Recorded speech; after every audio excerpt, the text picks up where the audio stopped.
Selamat siang, jumpa lagi dengan Denok Ayu Novel. Bagaimana kabar sobat semua?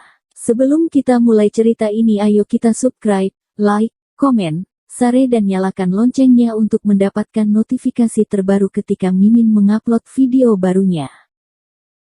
Menantu terbaik bab 56 rasa malu pada upacara pembukaan. Setelah panggilan tersambung, wanita berambut keriting itu segera mengeluarkan sedikit air mata dan berkata dengan suara menangis, "Saudara Peng, kamu harus menjadi tuan atas orang lain." "Ada apa? Siapa yang membuli bayi kecilku?" Pria di ujung telepon berkata tidak senang.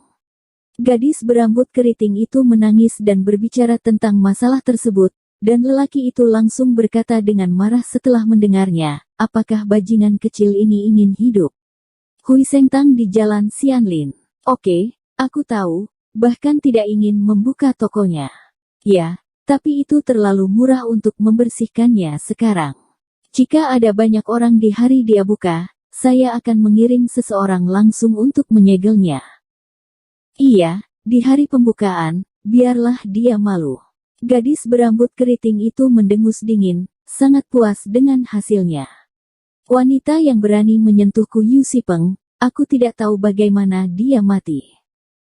Yu Sipeng mendengus percaya diri, lalu nadanya berubah dan dia berkata dengan agak sepele, "Hei, sayang, apakah ada proyek baru malam ini?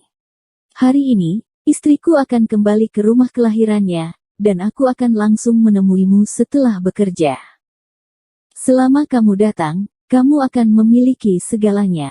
Gadis berambut keriting itu menjilat bibir bawahnya, suaranya menawan. Jika Yu Sipeng membantunya dengan cara ini, dia tentu akan melayaninya dengan baik. Sudah malam setelah Lin Yu pulang dari Hui Sengtang, Deng Jianbin meneleponnya dan berkata bahwa sertifikat telah diperoleh dan dia bisa membuka bisnis kapan saja, jadi Lin Yu mengatur lusa. Deng Jianbin bertanya tentang waktu spesifiknya dan berjanji bahwa dia dan Biro Kesehatan pasti akan berada di sana. Karena akan dibuka, Lin Yu memberitahu Jiang Yan tentang pembukaan rumah sakit setelah dia kembali. Jiang Yan sangat terkejut sehingga dia menatap Lin Yu untuk waktu yang lama seperti alien. Saat makan di malam hari, Jiang Yan tiba-tiba berkata, "Ayah, Bu, saya akan menceritakan lelucon." Jiang Jingren dan Li Sukin sedikit terkejut. Mereka tidak tahu mengapa gadis pemarah tiba-tiba menjadi begitu tertarik hari ini, dan buru-buru berkata, "Bicaralah, dengarkan. He Jiarong akan membuka museum pengobatan China." Jiang Yan berkata singkat, "Sudah berakhir." Pasangan tua Jiang Jingren tidak bisa membantu tetapi saling menatap, seolah mereka belum bereaksi.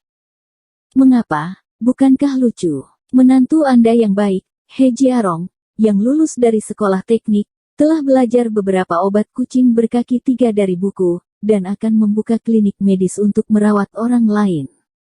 Jiang Yan berkata dengan dingin, melirik Lin Yu, wajahnya sangat sedih. Jika dia tahu bahwa Lin Yu membeli pintu untuk membuka klinik medis, dia tidak akan pernah setuju. Faktanya, Jiang Yan tidak meremehkan Lin Yu, dia hanya mengkhawatirkannya, khawatir bahwa si idiot ini akan masuk penjara, dan dia harus tahu bagaimana cara menyembuhkan penyakitnya, tetapi dia harus bertanggung jawab. Maka Lin Yu akan berakhir dalam hidup ini. Dia masih muda tetapi tidak ingin menjadi janda, terutama sekarang Lin Yu mulai perlahan masuk ke dalam hatinya. "Jiarong, apakah yang dikatakan Yaner benar?"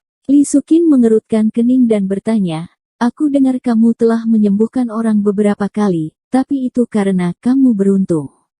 Lagi pula, kamu tidak pernah belajar kedokteran." "Apa?" He Jiarong dibesarkan oleh tangannya sendiri, dan dia mengenal menantu laki-laki ini dengan baik. Dia tahu cara bermain game ketika dia di sekolah. Setelah lulus, dia tidak punya pekerjaan atau bermain game. Bagaimana dia bisa belajar pengobatan Tiongkok? Kamu tidak bisa membaca 2 buku kedokteran. Menjadi seorang dokter sendiri. Para mahasiswa kedokteran seperti Jiang Yan yang telah belajar keras selama bertahun-tahun dan memiliki latar belakang perguruan tinggi tidak dirugikan. "Bu, Jangan khawatir, saya tidak akan mengobati orang yang sakit parah, lihat saja penyakit ringan. Lin Yu tersenyum, saya sudah mendapatkan surat kesehatan. Sertifikat kesehatanmu tidak dipercayakan kepada Deng Jianbin. Ketika kamu memperlakukan seseorang dengan buruk, dia tidak akan dipenjara untukmu. Jiang Yan berkata dengan dingin, dan tidak bisa menahan amarah. Bajingan ini, dia sangat peduli padanya.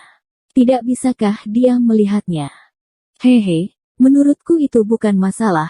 Selama kamu belajar cara menggenggamnya, jangan pura-pura memahaminya. Anak muda harus punya karir sendiri, aku dukung.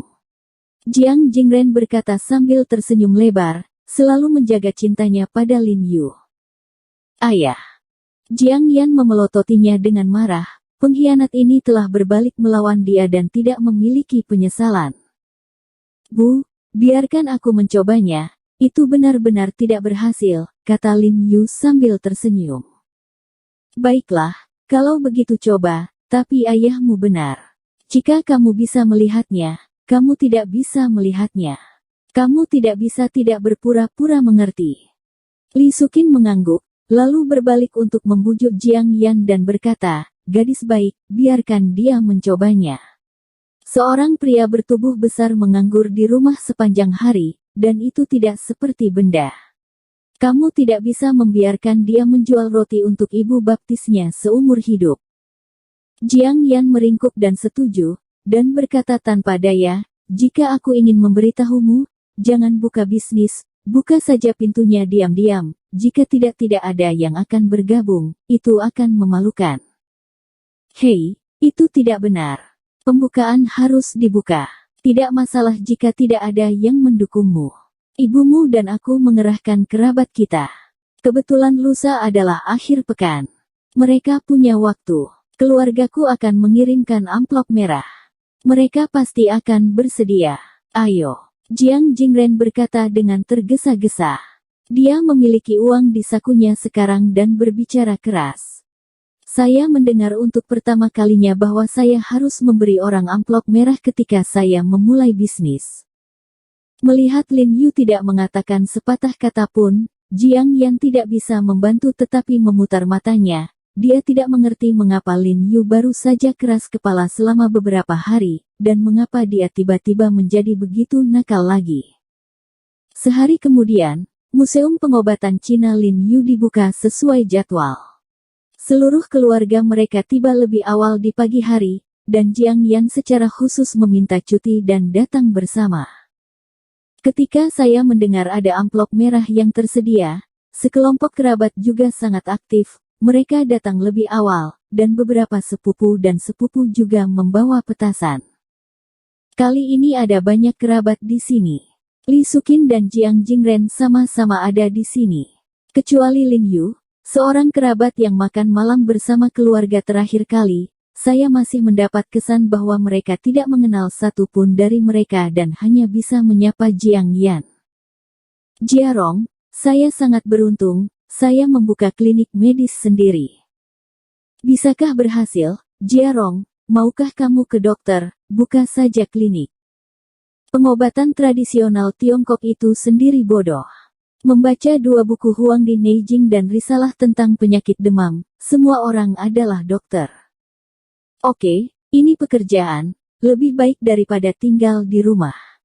Oh, jangan katakan itu. Sekarang Jiarong kaya, dan tidak peduli apakah kamu bekerja atau tidak.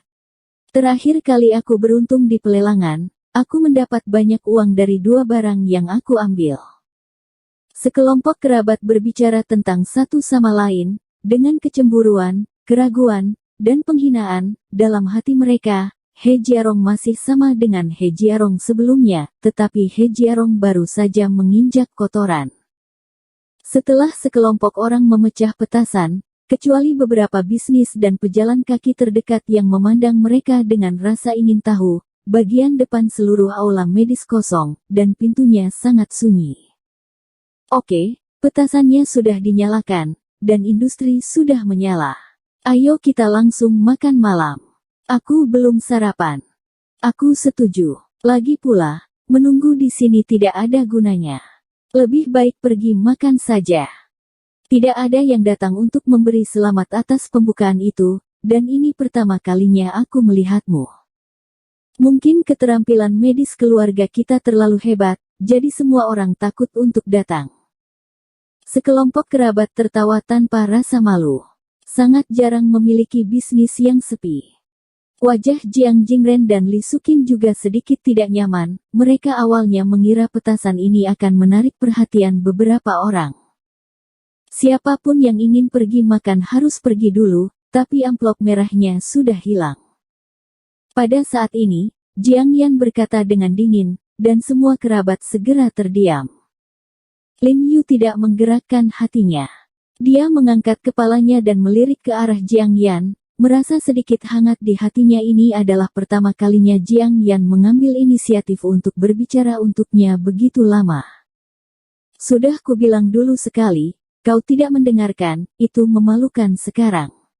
Jiang Yan memelototi Lin Yu dan mengeluh dengan suara rendah. Lin Yu berjalan ke sisi Jiang Yan, meraih tangannya dengan lembut, dan berkata dengan lembut, jangan khawatir, aku tidak akan malu padamu. Seseorang akan datang sebentar lagi, dan dia masih besar. Kapan itu menjadi begitu membual?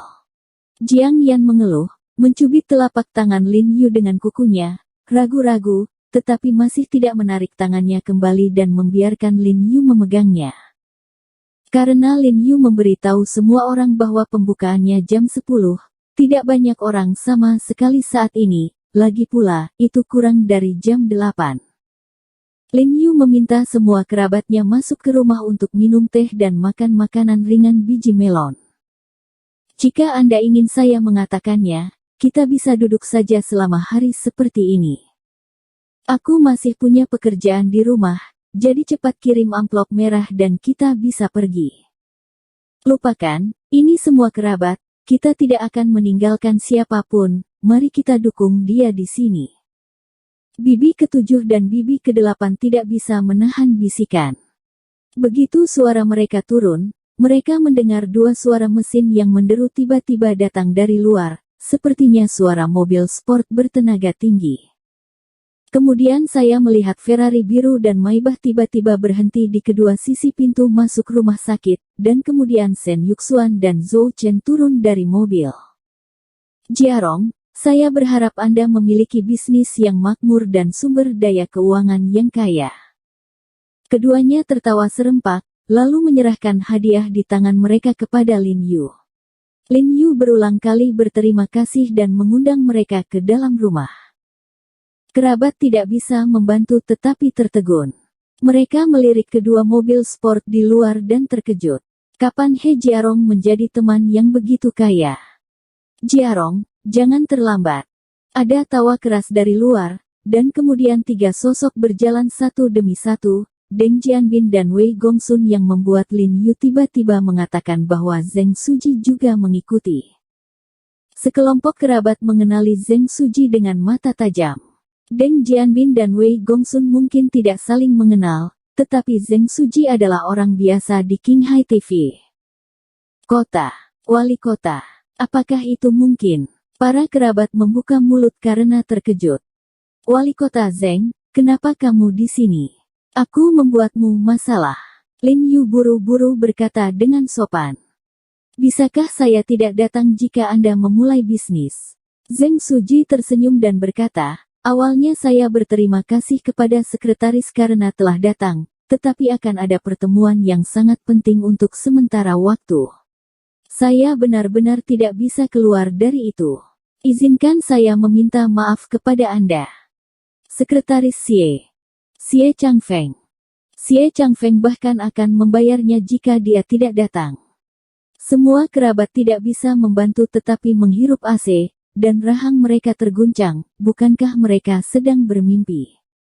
Dr. He, bisnis sedang berkembang pesat. Dia dokter jenius, selamat sudah kaya. Dr. Ho, semoga berhasil. Pada saat ini, banyak orang datang dalam kerumunan. Kerumunan yang menonton di pintu masuk Jisitang hari itu. Tentu, Song Zheng dan Sue Qin sangat diperlukan. Ada ratusan orang di kerumunan, dan mereka menekan pintu rumah sakit yang semula sepi. Penuh dengan deng-deng. Dia, Dokter Jenius.